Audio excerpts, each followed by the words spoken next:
At one point, I wrote down all of my failures. There are dozens and dozens, probably close to 100 on here, because I listed the festival and then all of the years I was either waitlisted or rejected.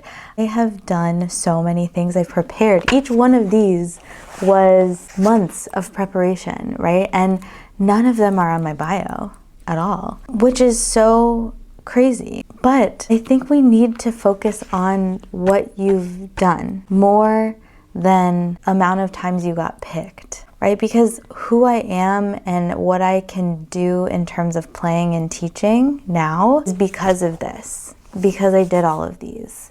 It's not because of the things I won. Because if we look at the things that I won, it's so minimal in comparison to these. And I think that's true for everybody. So I'm not ashamed of my failures. I'm not ashamed that I didn't get into Music Academy 6 years in a row. Like, I'm not ashamed of that. I was an alternate most years. I remember being an alternate for that festival like every single year, but I never got in, and that's okay. Like, there's so many things like that. And I do think that this is worth more than like the festivals I did end up going to, or like the few things I did. I'm not embarrassed by it. I'm actually really proud of it.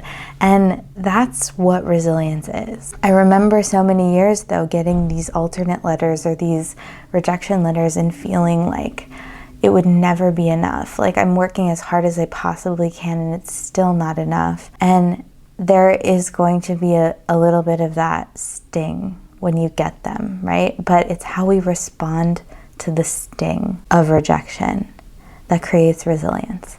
And that's what I'm going to talk about in my workshop on Saturday. How to value what you've done, value the experience of doing it, know that it is worth just as much as if you were picked. They just didn't happen to pick you all these times. Right? And just build upon what you've done and release the outcome, because you don't have control over it. Your sound waves don't have mind control. I've said that a million times and I will say it a million more. But join me if you are curious about how to create resilience and respond to these rejections so you don't have a mental spiral and think about quitting and look up 1,000 different careers to see if you could possibly do something else. I want to save you a bunch of time and energy that way, because I know how hard it is.